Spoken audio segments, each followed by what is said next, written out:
नमस्कार, news mall 18 मध्ये आपलं सगळ्यांचं स्वागत। मी प्रियंका पाटील शेळके। जाणून घेऊयात न्यूज मॉलच्या खास घडामोडी। नमस्कार, न्यूज मॉल 18 मध्ये आपलं सगळ्यांचं स्वागत। मी प्रियंका पाटील शेळके आपलं सर्वांचं सहर्ष स्वागत करते। आज अत्यंत महत्त्वाच्या अशा मुद्द्यावरती आपण बोलणार आहोत। मी सध्या आलेली आहे एका सुंदर अशा पावन गणपती मंदिराच्या परिसरामध्ये आणि माझ्यासोबत आहेत मेजर शिवाजी पठाडे। मेजर साहेब, खूप खूप स्वागत आहे तुमचं आमचं न्यूज मॉल 18 मध्ये। इथे आल्यानंतर फार प्रसन्न वाटतं। हे ठिकाण नेमकं कुठलं आहे आणि काय सांगाल या ठिकाणाबद्दल? हे पावन गणपती मंदिर परिसर आहे, पावन गणपती मंदिर आहे आणि हे देडगाव माका पाचुंदा तिन्ही गावचं दैवत आहे आणि तिन्ही गावाच्या शिवावर आहे। आणि हे एका मेंढपाळाला ह्या वनीकरणामध्ये, हा वनीकरणाचा एरिया आहे, वनीकरणामध्ये तो मेंढर चारत असताना त्याला या गणपतीची मूर्त तिथं दिसली। म्हणजे हा स्वयंभू पावन गणपती आहे। आणि बऱ्याचशा लोकांना इथं त्याचे चमत्कार पण जाणवले आणि नवसाला पण पावतो। असं हे महापावन गणपती मंदिर असं हे आमच्या तिन्ही गावचं दैवत आहे। नक्कीच तिन्ही गावाचं दैवत असणारं महापावन गणपती या ठिकाणी आपण आहोत आणि या ठिकाणी येण्याचं औचित्य देखील तसंच आहे। कारण मेजर साहेबांनी जी वृक्ष चळवळ, पर्यावरण वाचवण्यासाठी जी वृक्ष चळवळ सुरू केली आहे त्याचा एक आपल्याला आढावा घ्यायचा आहे आणि त्यांच्यासोबत दिलखुलास अशा चर्चा करायच्या आहेत।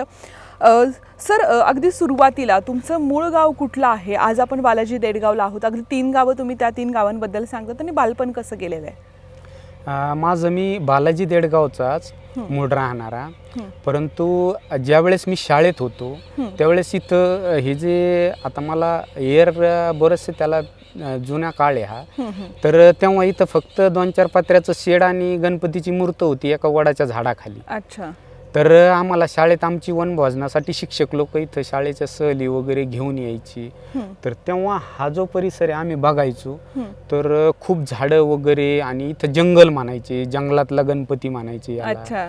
आणि मग काय व्हायचं, आम्ही इथं आल्यानंतर भीती वगैरे वाटायची, त्यामुळे मग शिक्षक लोक सगळे असायचे त्यावेळेस इथं वन्य प्राणी, पशु पक्षी आम्हाला खूप भेटायचे इथं दिसायला, म्हणजे दिसायचे।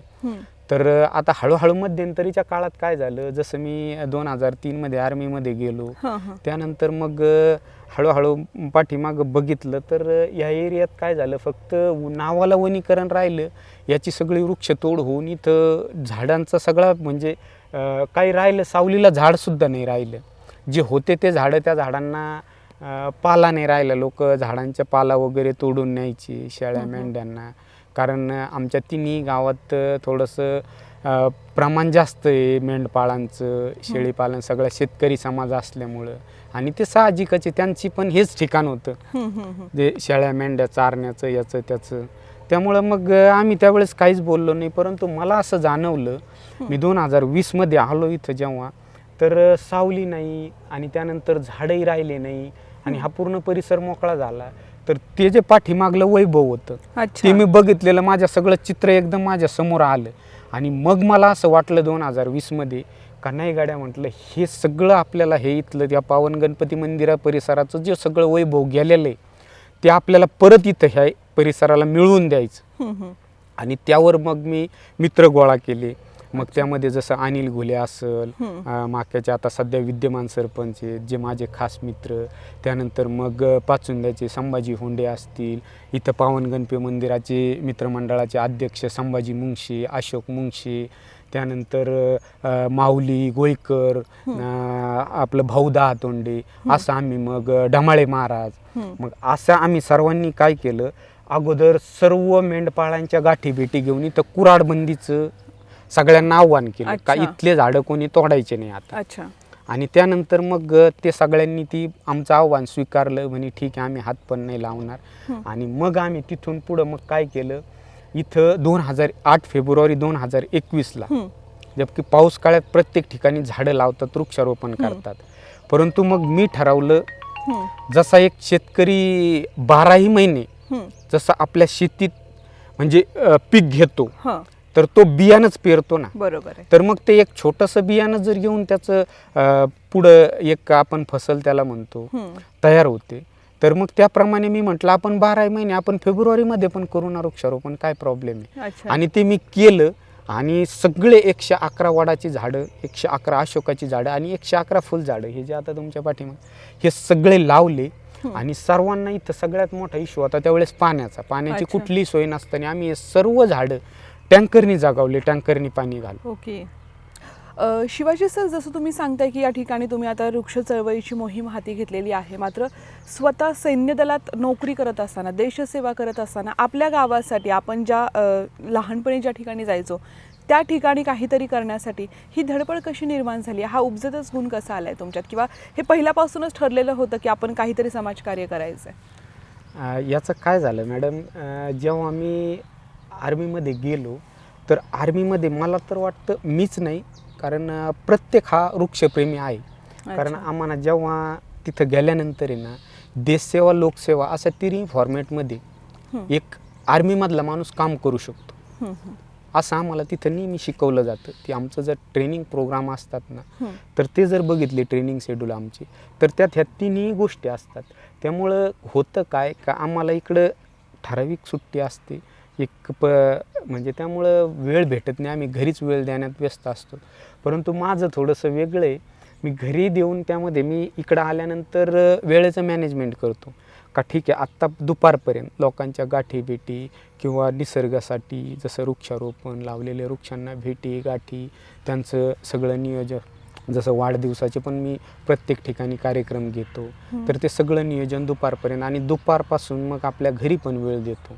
अच्छा. आणि मग झालं काय का आता पर्यावरणाविषयी, निसर्ग संवर्धनाचं याच्यावर कोणीही बोलत नाही, कोणीही काम करत नाही. आणि मग मला ते जसं आमच्या आर्मी एरियामध्ये जेव्हा मी गेटच्या आतमध्ये जातो तेव्हा काय होतं, जे मला तिथला परिसर, जे लोकेशन बघितल्यानंतर ते फुलझाडं, झाडं, रस्ते वगैरे तर खूप छान वाटतात.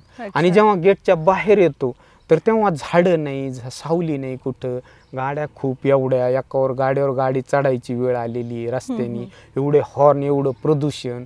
आणि मग असं वाटतं अरे आपण तिकडं पण करतोय, तर मग जर आपण हे काम बाहेर केलं तर आपला आदर्श घेऊन आणखी मुलं आपल्याबरोबर जोडून मग आपण गावोगावी जाऊन वृक्षारोपण करू.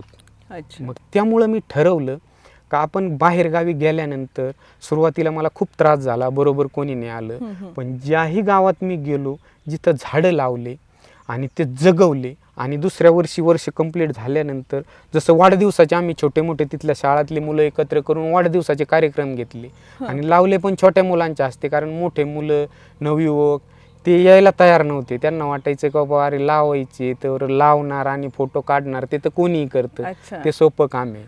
पण संगोपन अवघड आहे, हे मेजर कसं करणार, सुट्टी संपल्यानंतर जाणार. मग मी काय केलं, जसं आता कोणी ना कोणी गावात सगळे सारखे नसतातच, मग 1-2 मुलं भेटायचे मला तिथले, मग सगळं स्वखर्चानी संगोपन तिथलं, त्या झाडांची रोपं लावणे, परत त्यांचे वाढदिवस साजरे करणे. असं केल्यानंतर काय झालं, प्रत्येक गावातले 1-1, 2-2, 4-4 नवयुवक माझ्याबरोबर जोडले. आणि मग त्यांनी पण पुढं मग चालू केलं, जसं वाढदिवसाच्या वेळेस त्यांचा वाढदिवस असेल, कोणाचा काही असेल, ॲनिव्हर्सरी असेल, मग ते झाड लावायचे तिथं. आणि ज्यावेळेस आम्ही वाढदिवसाचा कार्यक्रम करायचो त्यावेळेस मग सगळे एकत्र येऊन नवीन वृक्षारोपण व्हायला चालू झालं. मग असे गावोगावी वृक्ष वाढायला लागले. आणि वडाच्या झाडांना जागा खूप लागते, त्यामुळं शेतीत बांधावर कोणी ठेवले नाही, आणि असं पर्सनली त्याची केअरिंग पण कोणी करत नाही. मग आम्हाला जर कुठं वडाची फाटी जरी तुटलेली आढळली तरी आम्ही तिथं जातो. मी सुट्टीवर असो नसो, माझी टीम आता बालाजी फाउंडेशन, त्यानंतर आम्ही एक बालाजी फाउंडेशन देडगाव ही संस्था रजिस्ट्रेशन करून मग तिच्यामार्फत जे माझ्याबरोबर जे मुलं आहेत, मुलं आणि मुली, आमचा ग्रुप आहे खूप मोठा, तर मग आम्ही त्या ठिकाणी जाऊन त्या फाट्यांचं परत जी फाटी तुटलेली आहे ती फेकून देऊन ती मरून जाण्यापेक्षा तिच्यातून आणखी वृक्ष वेगळे करून सुदृढ वृक्ष आणि परत ते लावून आम्ही त्याचं पण संगोपन करतो आणि त्याचेही वाढदिवस परत करतो. असं म्हणजे मग ते एका फाटीतून 4 निघू किंवा 1 झाड निघू, पण ती परत रोपायची, तिला मरू द्यायचं नाही. नक्कीच अख्ख्या महाराष्ट्रानं आदर्श घेण्यासारखी गोष्ट आहे की पहिल्यांदाच वृक्षांचा वाढदिवस साजरा करणारे हे मेजर साहेब आहेत.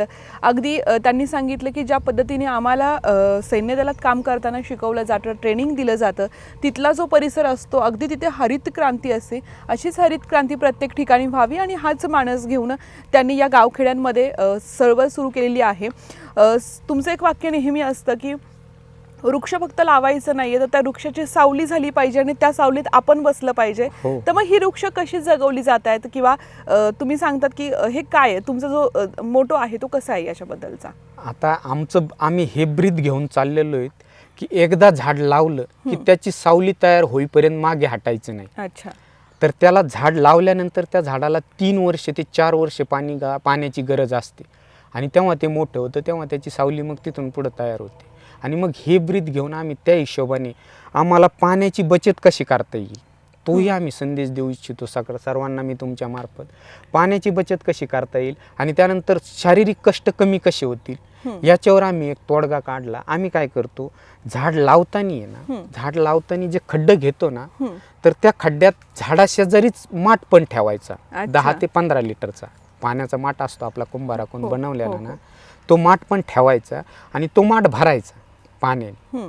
तो माठ भरून ठेवायचा पाण्याने, म्हणजे त्या झाडाबरोबर तो पुरल्यानंतर त्यात पाणी ठेवलं का मग तो एक माठ 3 ते 4 दिवस पाझरतो हळूहळू आणि त्या झाडाच्या बुडाला ओलावा राहतो आणि ते झाड जगतं. म्हणजे रोज आळं भरून आळ्यात जास्त पाणी वेस्ट होण्यापेक्षा मग आम्ही ते चालू केलं आता. खूप चांगली संकल्पना आहे ही की ते पाणीही झिरपतं तिथे आणि त्या ठिकाणी पाणी मिळून जातं त्या वृक्षाला, की एखादा व्यक्ती त्याच्यावरतीच कामाला नको किंवा झाडं पण पाण्याशिवाय ती कोमेजून जाऊ नयेत ही काळजी घेणं खूप महत्त्वाचं आहे. आपण याच्याबद्दल बोलत आहोत की वृक्ष लागवड असेल, या परिसरातली वृक्ष लागवड असेल, अगदी वडाला टेकलेला हा गणपती, ज्या गणपतीला इथले तिन्ही गावची लोक मानतात, भाविक मोठ्या संख्येने येतात. इथलं जे काम आहे पर्यटन स्थळ करण्याचं काम तुम्ही हाती घेतलेलं आहे आणि अनेकांचे तुम्हाला हातभार लागत आहेत. तर कसं विजन आहे, पुढे काय होणार आहे किंवा काय काय होणार आहे या परिसरामध्ये, कसा परिसर बघायला मिळणार आहे पुढे जाऊन? आता या ठिकाणी मॅडम मी असा मानस केलेला आहे, बालाजी फाउंडेशन आणि पावन मित्र मंडळ गणपती पावन मित्र मंडळ, आम्ही या ठिकाणी 1000 झाडांचं पंचवृक्ष तयार करू राहिलो. अच्छा. तर आणि आता सध्या त्याची तयारी म्हणून आम्ही एक महाश्रमदान हा तिन्ही गावा मिळून उपक्रम चालू केलेला आहे. ओके. रोज 2 तास इथे येऊन सर्वांनी ज्यांना जसा वेळ भेटेल त्यांनी येऊन आपलं श्रमदान द्यायचं इथं.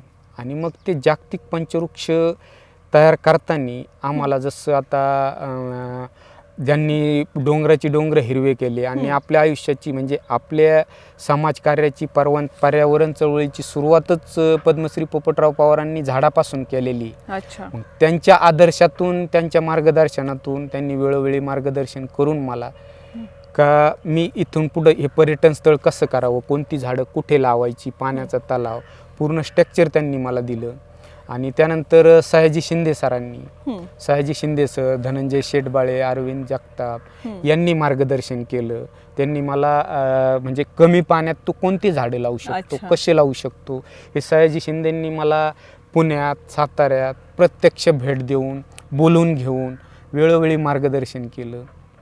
आणि त्यामुळं मग आता आपल्याला इथं जे काही जागतिक पंचवृक्ष करायचं 1000 झाडांची लागवड, तर या सर्व झाडांच्या लागवडीला पोपटराव पवार साहेब येणार, त्यानंतर आता धनंजय शिंदे, त्यानंतर अरविंद जगताप आणि त्यातून भास्करराव पेरे पाटील आणि येणाऱ्या काळामध्ये जे 2 एकरात भव्य तलावाचं या ठिकाणी उपक्रम सुरू होणार आहे, तर तो आमिर खानचं पाणी फाउंडेशनच्या त्यांच्या माध्यमातून इथं ते देऊ राहिलेत आपल्याला. तर त्यावेळेस आमिर खान साहेब पण इथं येणार आहेत. हां. आणि मग हे पर्यटन स्थळ आमचा करायचा व्हिजन आहे का जेणेकरून लवकरात लवकर हे पर्यटन स्थळ झालं, हे झाडं मोठले झाले, आणखी वन्य प्राणी पशुपक्षी येतील आणि हे आल्यामुळं जसं आमचे मुलं आणखी शाळेतील मुलं इथे येतील आणि इथं आम्ही या मुलांना बघण्यासाठी, कारण बरेचसे झाडांचा नायनाट झालेला आहे, तर ते सर्व झाडं हे मुलं इथे येऊन बघतील. तर अशी आम्ही 119 प्रकारच्या झाडाची लायब्ररी इथं आम्ही तयार करत आहोत. हां. तर त्या झाडाच्या लायब्ररीत आल्यानंतर मुलं शाळेतील जे छोटे मुलं असतील, जे त्यांना आता वेळ आली की पुस्तकात झाड वाचायची, तर ते इथं ह्या पावन गणपती मंदिर परिसरात पावन गणपती वडराई प्रोजेक्टमध्ये जर आले तर त्यांना त्या झाड प्रत्यक्ष बघता येईल, त्याचं पान फूल फळ खोड बघून ते झाड प्रत्यक्ष वाचता येईल आणि त्याचे आयुर्वेदिक फायदे आणि निसर्गाला जे काही निसर्ग संवर्धनाचे त्याला निसर्गाचं त्या झाडापासून काय बेनिफिट आहे आपल्याला, ते सर्व त्या एका बोर्डवर त्याच्या शेजारी असेल. म्हणजे कुठलंही कोणाला काही तिथं त्या लायब्ररीमध्ये आल्यानंतर विचारायची गरज नाही. अशा प्रकारची आम्ही इथं लायब्ररी पण झाडांची तयार करू राहिलो, जिचं सर्व आयोजन नियोजन सर्व याच्या सयाजी शिंदे सरांच्या यांच्या खाली चालणार आहे ते काम. आता आम्ही त्याचं ठिबकचं काम चालू केलं आहे, पाण्यासाठी बोर घेतला त्या झाडांच्या लायब्ररी तयार करण्यासाठी. आणि आता तो परिसर साफसफाईचं काम चालू आहे आणि ते झाल्यानंतर ते लायब्ररीचं काम या ठिकाणी चालू होणार आहे. नक्की शिवाजी सर, खूप मोठा माणूस आहे हा, की जी मुलं किंवा जी पिढी आता पुस्तकात झाडं बघतीये त्यांना प्रत्यक्षात ती झाडं बघता येतील, ती अभ्यासाता येतील आणि त्याचे जे गुण आहेत, ते झाड कसं आहे, त्याचं फुल पान कसं आहे हे अगदी हात लावूनही बघता येईल. खूप सुंदर अशी कल्पना आहे. श्री क्षेत्र पावन महागणपतीचं जे या ठिकाणी पर्यटन स्थळासाठी जी धडपड या ठिकाणी सुरू आहे, याच्यासाठी तर तुमच्या सगळ्यांसाठी तर शुभेच्छा आहेतच. मात्र अनेक जण वृक्ष लागवड करत असतात, अनेक जण वृक्षारोपण करतात, मात्र कधी कधी ते फक्त फोटोपुरतं मर्यादित असतं किंवा ते फक्त काहीतरी अगदी पावसाळा आला की वृक्षारोपण सुरू होतं आणि पुढच्या पावसात पुन्हा एकदा सुरू होतं, दरम्यानच्या काळामध्ये ते बंद पडतं. शिवाजी सर, एक जे नवोदित तरुण ज्यांना वृक्षारोपणासाठी किंवा वृक्ष लागवडीसाठी धडपड करत आहेत, ही झाडं कशी जगवली जात आहेत किंवा तुम्हीही एवढ्या मोठ्या प्रमाणात वृक्ष लावतायत, त्याचं संवर्धन कसं केलं जातं आहे? अगदी प्राणी असतील किंवा काय संरक्षण तयार केलं जाते, कवच काय असतं त्याला की जेणेकरून ते झाड चांगलं उभं राहावं, त्याला कुठलीही नासधूस होऊ नये, एक काय संदेश द्याल, एक आम्हाला सगळ्यांना मार्गदर्शक म्हणून या गोष्टीमध्ये? आता आम्ही काय करतो बरं का, जर आपण जर ट्री गार्ड घ्यायला बाजारामध्ये गेलो तर ते ट्री गार्ड खूप महाग जातं. अच्छा. तर मग एवढा खर्च करण्यापेक्षा आम्ही काय करतो, जसं जे कैकडी समाजाचे लोक आहेत, पहिलं ते नाही का टोपल्या वगैरे बनवायचे, आम्ही त्यांच्याकडून बांबूचे ट्री गार्ड घेतो. ओके. हो. आणि ज्या ज्या ठिकाणी आम्ही झाडं लावलेली आहेत ना, त्या प्रत्येक वडराईमध्ये आम्ही बांबूचे पण बेटं लावलेले आहेत. ओके. हां. तर मग तिथून ते एक्स्ट्रा बांबू आम्ही काढून, कारण 7 वर्षाचे प्लस बांबूचे झाडं झालेले आहेत, तर ते त्यांना देऊन त्या वल्ल्या बांबूचे आम्ही ट्री गार्ड त्यांच्याकडून बनवून घेतो. आणि जर कमी पडले तर तिथं जे काही काटेरी झाडं आहेत त्यांच्या काट्या तोडून त्यांचं असं आम्ही झाडांच्या आवरण तयार करतो. म्हणजे जेणेकरून शेळ्या मेंढ्या किंवा आणखी वन्य प्राणी त्या झाडांना त्याचा खाऊन, शेंडा वगैरे खाऊन त्या झाडाला इजा पोहोचवणार नाही, अशा पद्धतीने आम्ही त्याचा बंदोबस्त करतो. नक्कीच. अगदी स्वस्तात आणि आपलं झाड संवर्धन झालं पाहिजे हा मनस घेऊन ते जे ट्री गार्ड बनवत आहेत, खऱ्या अर्थानं अगदी सोपी आणि साधी पद्धत आहे आपण झाडं कशी वाचवायची आहेत. वृक्ष चळवळ, हे वृक्ष जगवणं, वृक्ष वाचवणं, पर्यावरण वाचवणं ही आज काळाची गरज आहे. कारण युग मॉडर्न होत चाललं आहे, धावतं युग होत चाललं आहे. आपल्या मुलाबाळांना जर आपल्याला संपत्ती कमवायची असेल तर मला असं वाटतं की हरित संपत्ती आपल्याला कमवायला हवी. कारण सध्याच्या काळामध्ये आपण बघतो की मोठी रोगराई आली तर अगदी ऑक्सिजन विकत घ्यावा लागतो, ऑक्सिजनसाठी संघर्ष करावा लागतो.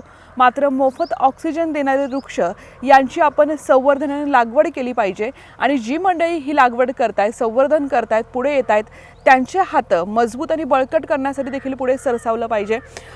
मेजर शिवाजी पठाडे साहेब आपल्यासोबत आहेत. सर, सैन्य दलात सध्या पोस्टिंग कुठे आहे, काम कसं चालू आहे, त्याबद्दल एक काय आढावा द्याल? या सगळ्या जरी गोष्टी करत असाल तरी देशाची सेवा कशी चालू आहे? देशाची सेवा मी माझी प्रॉपरली जी मला तिथं देशा आतमध्ये आणि देशाबाहेर जीही आत्तापर्यंत भारतीय सेनेकडून जी जबाबदारी, जी ड्युटी भेटली ती मी एकदम बखूबी निभावतो. त्यात तर एकदम 100% देण्याचा प्रयत्न करतो आणि आत्तापर्यंत दिलंही. पण आत्ता सध्या मी पोस्टिंग आर्मी हेडक्वार्टर दिल्लीमध्ये आणि आत्ता सुट्टीला मी दीपावलीनिमित्त 15 दिवस आलो आहे. तर त्या 15 दिवसात मला हा महापर्यावरणाचा, महाश्रमदानाचा हा जो आम्ही कार्यक्रमाचं आयोजन, आयुष्यमान भारत कॅम्प असेल, कारण गावाकडचे जे काही लोक आहेत ते शहरात किंवा इकडं तिकडं गावात येऊन सगळ्या शेतकरी असल्यामुळं त्यांनी कार्ड कोणीच काढलं नाही. मी ते पण मग तो कॅम्प पण ठेवला आम्ही आयोजन त्या दिवशी. का श्रमदान झाल्यानंतर त्यात आपण एक त्यांना दुसरं काय देणार, आमच्याकडे काहीच नाही, तर मग आम्ही ह्या आयुष्यमान भारतचं कार्ड त्यांना काढून देणार. अच्छा. शिवाजी सर, एक संदेश काय द्याल? सध्या जागतिक लेवलवरती जे पर्यावरणाचं चित्र आहे, सगळेजण पर्यावरणासाठी पुढे सरसावत आहेत. काय आहे सध्याची लेवल पर्यावरण वाचवण्यासाठी? कारण अनेक जण म्हणतात की पर्यावरण वाचवलं पाहिजे. काय सध्याचे अपडेट कसे सगळ्या गोष्टींबद्दल? सध्या मॅडम आता जर आपण कोणीही जर ग्लोबल वॉर्मिंग या वेबसाईटवरती जाऊन तुम्ही जर सध्या आजच्या पर्यावरणाचा जर रिपोर्ट बघितला तर त्यामध्ये असं आहे, पूर्ण जगातील शास्त्रज्ञांनी एक नाराज म्हणू त्याला आपण की गो ग्रीन सेव्ह इर्थ असं त्यांनी लिहिलं आहे. म्हणजे आपण आज पृथ्वीवर हिरवळ जर नाही केली तर आपण या पृथ्वीला वाचू शकत नाही. म्हणजे हिरवळीकडे जाणं खूप गरजेचं आहे आपलं. आणि सेव्ह इर्थ म्हणजे पृथ्वी याच्यामुळं वाचेल का येणाऱ्या, जसं आपण कोविड बघितलं असेल तसंच आता पृथ्वीचं टेम्परेचर वाढून लाखो लोकांचे जीव जाऊ शकतात. टेम्परेचर वाढेल येणाऱ्या का, म्हणून त्यांनी म्हटलंय का गो ग्रीन म्हणजे हिरवळीकडे जा. जर आपल्याला पृथ्वीचं टेम्परेचर कमी ठेवायचं असेल तर हिरवळीकडे जा. आणि हिरवळीकडे जा म्हणजे वृक्षारोपणच करावं लागेल त्याला. बरोबर आहे, त्याशिवाय पर्यायच नाही. म्हणून मग आम्ही गावोगावी जाऊन युवकांना पण सांगतो आणि आमचं चालू आहे. बाकी आता ज्याला पटल ते येतील, करतील. आम्ही आमच्या पद्धतीने पूर्ण प्रयत्न चालू आहेत. मी जरी सुट्टी संपली तरी माझी बालाजी फाउंडेशनची पूर्ण टीम पूर्ण वेळ देऊन पूर्ण झाडाचं संगोपन हे सर्व आमचं काम चालू आहे आणि ते चालूच राहणार. नक्कीच बालाजी फाउंडेशनचे संस्थापक मेजर शिवाजी पठाडे साहेब यांच्यासोबत आपण चर्चा करत होतो. बालाजी देळगाव इथलं श्री क्षेत्र पावन महागणपती मंदिर, ज्याचा ते पर्यटन स्थळ करण्यासाठी पुढे सरसावलेले आहे. तो सुंदर अशी वडराई या ठिकाणी त्यांना करायची आहे आणि विद्यार्थ्यांसाठी, येणाऱ्या पिढीसाठी एक चांगली या झाडांची लायब्ररी सुरू करायची आहे.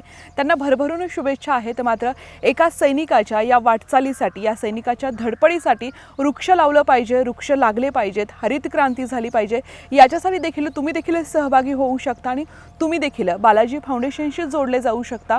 बालाजी फाउंडेशनच्या सर्व कार्याला आमचा सलाम आहे आणि पुन्हा भेटूयात पुढच्या रिपोर्टमध्ये. तोपर्यंत मी थांबते. धन्यवाद.